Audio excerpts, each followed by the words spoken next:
this video, I'm going to cover what the Sage 1 Business Cloud Accounting software is. So the first thing that you'll note is that you need to go to a website address, accounting.sage1.co.za, to access the software, as it's a cloud-based software, which means that this accounting software runs on the Sage servers. You don't install it on your local computer. You use a browser like Chrome or Microsoft Edge, or you can use Safari if you're on a Mac. But basically, you use an internet web browser in order to access the site. And once you're on this page, this is the login page, you would put in your email address and your password. Obviously, we're going to cover later on how you create your account. But after you've created your Sage 1 accounting account, you would then log in, and then you would be accessing your company data. Now, I'm not going to log in with my own login here. I'm going to use the demo company to take you through the software. And the purpose of this video is to basically give you a feel of how Sage 1 accounting works. And it's actually known as Sage Business Cloud Accounting. When they initially launched the software, they launched it under the brand called Sage 1. So you can see it's still on the domain sage1.co.za, although it's typically referred to now as Sage Accounting or Sage Business Cloud Accounting. All right, so I'm going to click on Explore the Demo Company. So the demo company is basically an example company that already has data populated in it. So it's already got customers loaded, suppliers loaded, different items. So you can see all the different sections of the menu, and it's already got transactions, example transactions loaded already. So now the first thing to note is that you're obviously going to access everything via the different menu options over here. Under the home menu, you've got your dashboard. We're on the dashboard screen. I'll talk through what that is shortly. And then we've got different dashboards, such as a customer, supplier, item, and financial dashboards. Now in this video, obviously, I'm not going to go through every single function. I just want to give you a broad overview of how the software works. So on the dashboards, they basically give you, a quick picture of your business. So you can see here, you've got what they call our various widgets. And these things show you various pieces of information about your business. So you can see a sales history by month, showing your current year versus your previous year. So you can see, for example, here that the May sales was much higher than May of the previous year. So May 2025, if you hover over it, it'll give you the exact RAN number. And then if you hover over the May 2024, you can see the RAN number. So it just shows you the growth year on year. Here's another widget that shows you your bank balance, how it's changing over time. So you can see whether your business bank balance is increasing or is it decreasing over time. On this drop down, you can have different accounts. So for example, if you've got a various different types of bank accounts or credit card accounts, you can simply click on those and then it'll basically change the graph for that to the one for that particular account. All right, so that's what that one is. Then you've got the customer balances day outstanding, which just shows you, it's what we would typically refer to as an age analysis. So if you've got a lot of your customer balances that are 120 days, it means that they're taking more than 120 days to pay. Obviously, this kind of picture would be quite concerning that you have so much of your stuff that's over 120 days. Right, and then, things like top customers by sales. So it shows you a nice graphical format so you can see who your major customers are. And if you hover, you can see how much sales you've basically done for them.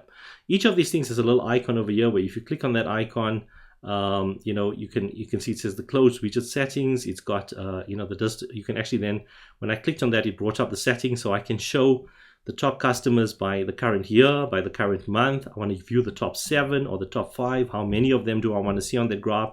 So if I click it to the top 7 for the current year instead of just the month, and I can choose whether I want to include credit notes or not. I click on Save Settings, and then it will effectively reload the data. So you see if I hover over that one over there, you can display grid, or you can actually, let's just go here, or you can click on this icon to display a chart. So it brings it back into the chart view. All right, so similarly, I'm not going to go through each of these, but these are very, different things that you can set up. In terms of which widgets you want to see. It's totally customizable. You can see you can add widgets. And in our course, we go through this in much more detail. What are the different widgets? What type of information can you see? So the purpose of the dashboard really is to have what we would call an at-a-glance view of your business. So very quickly, at a glance, you can see all the major performance indicators of your business in terms of how it's doing. Right, at the bottom over here, we have a profit and loss, which is effectively the income statement. So a quick income statement you can see for the year. All right, and it just shows you the sales, the cost of sales, other income, expenses, and your net profit. So very quickly you can see what's happening in your business. All right, so I'm not going to go through the quick view. That's something we cover in the course. But here you have what we call the master data. So the customers that you're going to add. This is effectively also going to be your debtors, the people that are going to owe you money once you sell to them. So your customers could be cash sales where you don't give them credit, or they could be credit customers. So if I click on list of customers under lists, it shows me all the customers. So you can see here all the different customers. We can set up categories of the customers. Now this example company that we're using in the demo company, it's a company called Supercycle Wholesales. So what this company basically does is sell cycling, bicycles and various cycling equipment in this demo company. So you can see that a lot of the customers here are also, companies that sell cycling shops and things like that in this example. So you can see here, you can simply click on add a customer, and that will basically bring you to a screen where you can put in the customer name. You can indicate whether it's a cash sale customer or not, things like their addresses, and obviously various details that make up the master data for a customer. So obviously before you're going to be able to generate a quote for a customer or to create an invoice to sell something to a customer, you would need to set that customer up on the system in terms of their address, their billing address, if they've got a VAT number, and so forth, right? Then we have the same thing in terms of suppliers. Suppliers are basically obviously the people that you're buying from. So this would be your creditors, or what we'd call your accounts payable, but it will also include cash suppliers, right? So when you click adding a supplier, you can see you can choose whether it's going to be, what type of supplier it's going to be. You're going to be able to set what type of terms you're going to have, what credit limit they've given you, and so forth, right? So again, all of these details we go through in much more detail in the full course. Here, I just wanted to give you a quick overview. So customers, basically your accounts receivable. Your suppliers are effectively your accounts payable. Then you've got your items, which is your inventory. So these are the things that you're going to sell. Now, again, here you can see they've got things like, aluminium road frame, bicycle pump. Now, one of the things I just want to point out in this demo company, right, is that everybody who's online can access this demo company. So you can find a lot of messed up data in here because you're not the only person in this demo company. Anybody else can come in here. For example, if I go in and add an item here and I just gave it some nonsense information, everybody else who comes into this demo company later on would see that. That's why you'll see some strange stuff. Like you'll see under items, somebody's created something called a contractor's fee, which is not something you would typically necessarily find or rent. But the point of, so just understand that when you're looking at it, and if it doesn't really make sense, it could be that somebody just created some random information in here. This is a playground in the demo side where you can come and play around, but you're not the only person working in it. So it's just to give you a sense of how the system works, right? All right, so now what we basically got to do is in terms of items, also remember you've got physical inventory items, which is your inventory, but you can also have service items. So for example, if you a cycling shop, you could be selling, a mountain bike frame, which would be a physical item, physical inventory item, helmets, and so forth.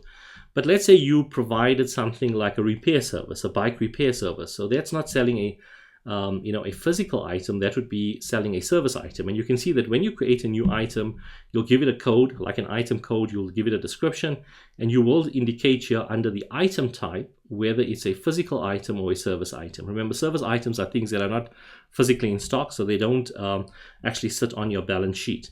Right, they're just basically going to be listed here so that you can choose them for the purposes of putting them on a quote, and it'll obviously have a default selling price if you want, and you can obviously put them on invoices and so forth.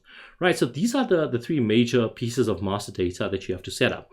Who are you selling to, where are you buying from, what are the items that you are buying and selling, and then you've got your bank account, so you can set up all your different bank accounts. So here you can see a number of bank accounts have been set up. You can click add to add new ones, and what Sage Business Cloud Accounting does have is the option to automatically pull in the transactions from your bank account. So using online banking, if you, let's say you with First National Bank or whichever bank it is, there are different feeds that those banks have. So instead of having to manually capture all the bank transactions, you're able to pull it in automatically using Sage One. So for example, if I go under transactions, banking, you can see here's all the different transactions, right? So you can see it shows you what date it happened, who it was actually being paid or received from. So you can see there's two columns. The amount is either money coming in, money going out, which is money that's been spent from the bank account, or it's money coming in, which is money being received. And one of the things you'll notice about Sage Business Cloud Accounting is that it uses terminology that's very easy for a non-accountant to understand. So if you've got an accounting background, you'll understand, like, typically you wouldn't use, you'd use terms like debits and credits, but here they use things like spent and received to make it easier to understand, right? Under the payee, under the description, when they talk of selection, over here, they're actually talking of the general ledger account, but it's just saying, where do you allocate this particular amount that you've spent? You say it's for telephone, but this telephone is actually the general ledger account, which is called selection. The reference, in this case, a check was used, and then you've got the VAT options where you can select what type of VAT applies to it. So basically, this is how you would actually process your cash book, or process all the transactions into your cash book. And if you've got credit card accounts in the business, you could obviously add them, and you can see here's a credit card, and you can see there's only one transaction there. So that's how it basically goes. We won't talk about reviewed transactions here, but it's covered fully in the course how the difference works between new and reviewed. All right, now, so this is really, showing you how the different transactions work. Now, when you come to customers, we talked about how you actually add a customer and showed you the list of the customers, right? But once you've got all the customers, suppliers, and items loaded in terms of the list, then you would do actual transactions. So for example, you could generate a customer quote. You can see it shows you all the quotes that are already generated, which ones have expired, which ones are still pending, because quotes have validity dates to them. And then you could click add a quote, and then that will basically take you through this screen where you create a new quote. From the drop down, you could select which customer you're creating the quote for. You could also type in the first few letters. So if I typed in MO, you can see it then brings up the ones that start with those letters. And then, you'd obviously add in the different items. Remember, you've already added all the items in, like a bicycle pump and the helmet and so forth. And it'll automatically pull through, the standard pricing that you've set up for that items. You can change the quantity.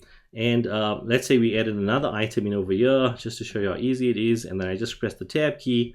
And let's say I'm doing 2 of those, 5 of the bicycle pumps, 2 of these. And the standard prices were already loaded. So let's say that is the, that is the quote. I simply go into the print preview, and it automatically generates a quote. You can see, you can then email this quote. You can download it as a PDF document. You can physically print it. So you can see there's various options over here, such as emailing and so forth. And then obviously before you would have done all this, you would have set up your company logo, your company details, which again, because this is a demo company, has already all been set up. And so you can see it's very quick and easy to generate things like quotes. And then the same process would apply for sales orders, tax invoices, credit notes, and all the different types of customer transactions. On the supplier side, you also have transactions such as the purchase orders if you're purchasing something, the supplier invoice once you receive that goods and you need to make payment to the supplier, you need to first raise the liability. That would be the supplier invoice. And if you return the goods, it would be the opposite of the supplier invoice, where the goods are going back or the service is getting refunded. And so forth. And then once you're paying them, and the rest of the details.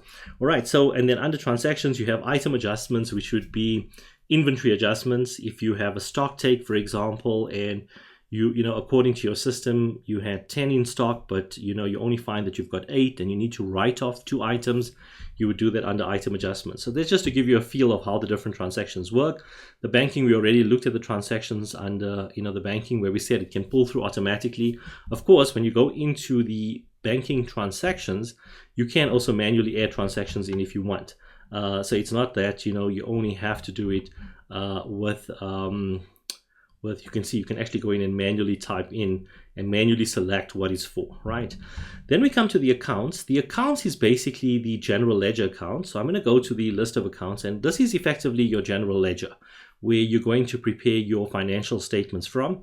Now, if you don't fully understand what things are, like a general ledger, what's a debit, what's a credit, even though the terminology in Sage Business Cloud Accounting has been simplified for non-accounting users, if you're running your own business or if you're working for a company, it's still quite important to understand those bookkeeping principles. And we do have a bookkeeping course that covers the theory, the basic theory of bookkeeping, so that you understand what a general ledger is, what a journal is, what a debit and credit is, so forth. So it's still very helpful to learn that, even though Sage Business Cloud Accounting, as you can see, doesn't try to make too much use of the terminology, but it still comes into play sooner or later. So for example, you can see here's a sales account in your general ledger, and it says it's a system account. What this means is that you won't post directly to this account. Every time you create a tax invoice to a customer, it'll automatically update this account. That's what it means by a system account. It means that based on the transaction that you do here under customer tax invoices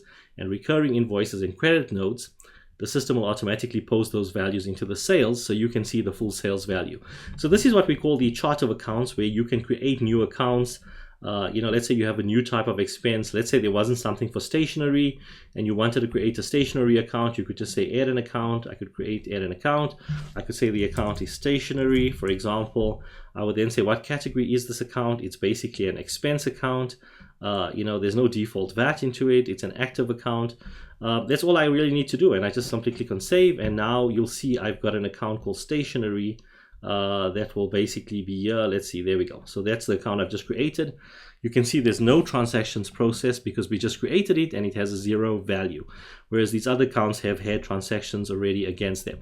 So that's what the accounts is. Remember, from the accounts, this is where the reports will pull through for things like your under the accountants area. You now see things like your profit and loss, which is your income statement or your statement of comprehensive income.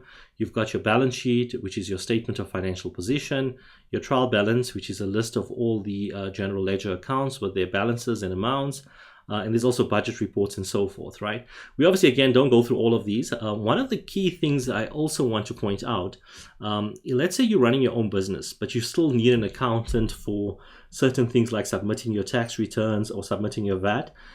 One of the great features of Sage Business Cloud Accounting is that you can invite your accountant into your profile. So the accountant can basically get invited into this account so they can see everything. You can still process your own transactions, your own quotes, your own invoices. You can even do the banking transaction yourself, but whatever areas that the accountant needs to get involved in, they can also do. So for example, if they need to process any journal entries, they need to submit your VAT returns, they're able to do it by logging into the same company online. So you can invite your accountant into your company. All right, and then we've got various reports under the report section. And then under the company side, there's a lot more information here. Again, we're not going to cover all of this, but things like how to deal with year ends, what are analysis codes, all of that is covered in the course. And this is very useful information to know, even if you are using an accountant, to just fully understand how the system works so that you get the best out of it. And under the administration, there's things like changing your password and your account details. So that in a sort of broad overview, without going into all of the details, is what the Sage Business Cloud Accounting software is, accounting software. And let's just go through a couple of points that I want to talk about. So there's a couple of things you should note. The one thing is, because it's running on the cloud, right, you don't have to install it. If you take a lot of other accounting software, you've got to install it on your own computer, like Pastel Accounting, for example.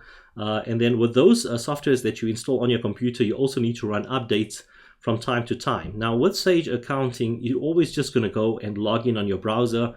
You don't need to install anything. You don't need to run any updates yourself. The big advantage, obviously, is that you can access it from anywhere. So with some other software, you may be running it on a server in an office, and then you may need to set up things like your own virtual private server in order to be able to access it over the internet. There's a lot more complexity involved. Whereas with Sage Business Cloud Accounting, you can be anywhere in the world and you can access it as long as you've got access to a browser and you've got internet connectivity. You can log in and work from there.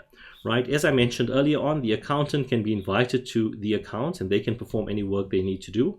You don't have to worry about data security. That's handled by Sage. Obviously, Sage does make sure that you use a secure password, because that's the key thing. If somebody is obviously able to hack into your account, that does mean they can access all of your data. There's no need for you to do backups. With an accounting software like Pastel, where you're running it on your own computer or on your own server, you do need to ensure that you make backups of the data, because if the computer gets stolen, or if the computer is damaged in a fire or in any other way, you don't want to lose all your data. You then obviously need a backup, and you need a backup that's typically off-site or in the cloud, so that you can retrieve that backup even if something happens to the computer that's storing the data. of your company, your company data. So backups are very important in other software. Again, here, because everything is in the Sage Cloud, they are handling the backups, and the rest of it, you don't need to do anything. And then finally, there's also a mobile app that's available once you know that you log in on your phone. So this is quite useful for things like generating quotes on the go. I have a number of friends and people that I know that actually make a lot of use of this functionality. Sitting with their phone, they can run their business from wherever.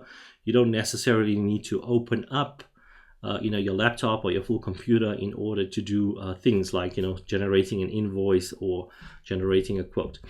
Now, Sage accounting, business cloud accounting, is not as powerful in terms of the full functionality that something like Pastel has, right? It's obviously fairly good in terms of a general purpose accounting software, but it doesn't have certain things. So, for example, just to give you a simple example, if you were a manufacturing company and you needed some functionality like bill of materials, dealing with production processes, that's not built into Sage Business Cloud Accounting.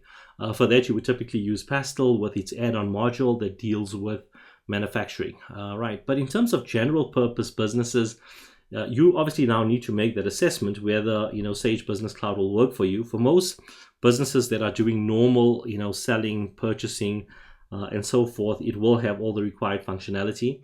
It's mostly targeted towards small to medium-sized businesses.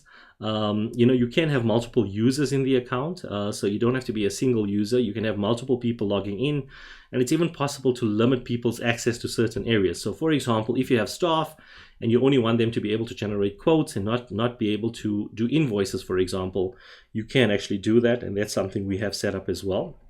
So it's ideally targeted for to smaller to medium-sized businesses, and also it's a great tool for entrepreneurs.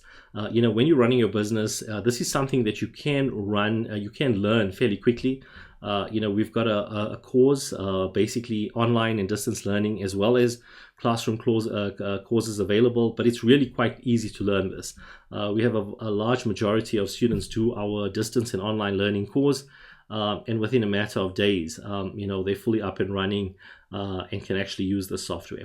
All right, so remember, this is just a demo company. I've got a link here if you want to sign up for a trial, a 30-day free trial. Obviously, after that, there is an amount that would have to be paid per month. Typically, the cost is running at about 400 Rand a month, currently at the time of recording this video, for 2 users, but you can actually check the latest pricing on the website.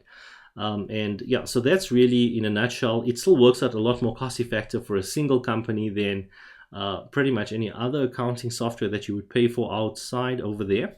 So this is a very cost effective, very easy to use software. And if you've got any other questions, you can actually feel free to drop them in the comments below. Right, thank you.